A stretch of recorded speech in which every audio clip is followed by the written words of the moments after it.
Gulf തീരത്തുള്ള Indian നാവികസേനാ കപ്പലുകൾ ജാഗ്രതയിൽ. നിലവിൽ ബഹ്റൈൻ തുറമുഖത്തുള്ള NS സൂറത്ത് കപ്പലിനോട് ഒഴിപ്പിക്കലിന് അടക്കം സജ്ജമായിരിക്കാൻ നിർദ്ദേശിച്ചു. കഴിഞ്ഞ മാസം സംയുക്ത പരിശീലനത്തിനെത്തിയതായിരുന്നു INS സൂറത്ത്.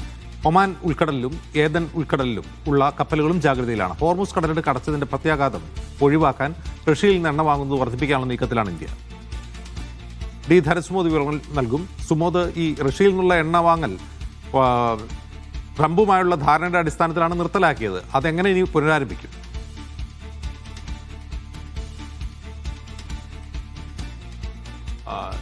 ഇനി അത് പുനരാരംഭിക്കണമെങ്കിൽ തന്നെ ഒരു അമേരിക്കയുമായി നടത്തുന്ന ഒരു നയതന്ത്ര ചർച്ചയിലൂടെ മാത്രമായിരിക്കും ഇനി ആ എണ്ണ വാങ്ങുന്നത് വർദ്ധിപ്പിക്കാൻ ഇടയാക്കുള്ളൂ. കാര്യം ഏകപക്ഷീയമായി ട്രംപ് തന്നെയാണ് പ്രഖ്യാപിച്ചത് ഇന്ത്യ എണ്ണ വാങ്ങുന്നത് റഷ്യയിൽ നിന്ന് വാങ്ങുന്നത് കുറക്കും എന്നുള്ളൊരു കാര്യത്തിൽ.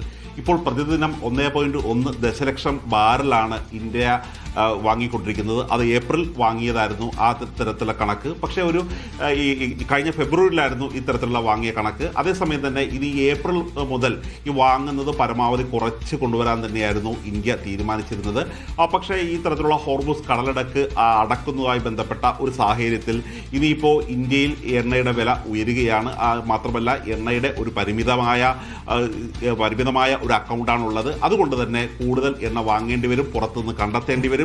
ഇതിന് റഷ്യയിൽ നിന്നുള്ള എണ്ണ തന്നെയായിരിക്കും ഇനി പ്രധാനമായും ആശ്രയിക്കുന്നത്. കാര്യം വെനസ്വേലയിൽ നിന്നൊക്കെ എണ്ണ വാങ്ങുന്നത് ആഫ്രിക്കൻ രാജ്യങ്ങളിൽ നിന്നൊക്കെ എണ്ണ കൂടുതൽ എത്തിക്കുക കൂടുതൽ തുക ഈടാക്കുന്ന ഒരു പദ്ധതി കൂടിയാണ്. അതുകൊണ്ട് തന്നെ ഈ റഷ്യയിൽ നിന്നും ഇറക്കുമതി ചെയ്യണമെങ്കിൽ ഇനിയിപ്പോൾ അമേരിക്കയുടെ കൂടി ഒരു അനുമതി ഇല്ലാതെ മുന്നോട്ട് പോകാൻ കഴിയില്ല എന്നുള്ള ഒരവസ്ഥയിലാണ് ഉണ്ടായിരുന്നത്. നേരത്തെ ഒരു കാലഘട്ടത്തിൽ ഇന്ത്യക്ക് ആവശ്യമുള്ള ആ 20% നിന്ന് 40% വരെ എണ്ണ റഷ്യയിൽ നിന്നായിരുന്നു വാങ്ങിക്കൊണ്ടിരുന്നത്. അത് പിന്നെ ഓരോ കാലഘട്ടമായി കുറച്ച് വരികയായിരുന്നു.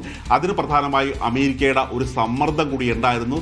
അതിൻ്റെ കൂടി അടിസ്ഥാനത്തിലാണ് ഇപ്പോൾ ഈ തരത്തിലുള്ള തീരുമാനം എടുത്തിരിക്കുന്നത്. ഇന്ത്യൻ വിദേശകാര്യ മന്ത്രാലയം ഇക്കാര്യത്തിലുള്ള ഒരു ചർച്ചകൾ ആരംഭിക്കുകയാണ്. ഇതിപ്പോൾ ഈ ഫ്രീ ട്രേഡുമായി ബന്ധപ്പെട്ടത് മുന്നോട്ട് പോകുന്ന സ്ഥിതിക്ക് അമേരിക്കയുമായി സംസാരിച്ചതിന് ശേഷം ഇക്കാര്യത്തിലൊരു തീരുമാനമെടുക്കാം എന്ന് തന്നെയാണ് ഇപ്പോൾ എത്തിയിരിക്കുന്ന ഒരു അന്തിമമായ തീരുമാനം. ഇത് മറ്റൊരു കാര്യത്തിലേക്ക് നമ്മൾ പറയുകയാണെങ്കിൽ ആദ്യം സംസാരിച്ച ഈ കപ്പലുകൾക്ക് ജാഗ്രത നൽകിയിരിക്കുന്നത് 2019 മുതൽ ഈ ഹോർമുസ് കടലിടുക്കിൽ ഇന്ത്യയുടെ ഒരു കപ്പലിൻ്റെ സാന്നിധ്യമുണ്ട്. നാവികസേന ഇന്ത്യൻ കപ്പലുകൾക്കും ഇന്ത്യൻ ഉടമകളായ കപ്പലുകൾക്കും ഇന്ത്യൻ പതാകയുള്ള കപ്പലുകൾക്കും സംരക്ഷണം നൽകുന്നുണ്ട്. അത് ഈ കടൽ കൊള്ളക്കാരിൽ നിന്നും സംരക്ഷണം നൽകാൻ വേണ്ടിയാണ് കൂടുതൽ കപ്പലുകളും അവിടെ വിന്യസിച്ചിരിക്കുന്നത്. മാത്രമല്ല INS സൂറത്ത് ഇപ്പോൾ ബഹ്റൈൻ തീരത്തുണ്ട്. ഈ കപ്പലുകളോടെല്ലാം ഒരു ജാഗ്രതാ നിർദ്ദേശമാണ് നൽകിയിരിക്കുന്നത്.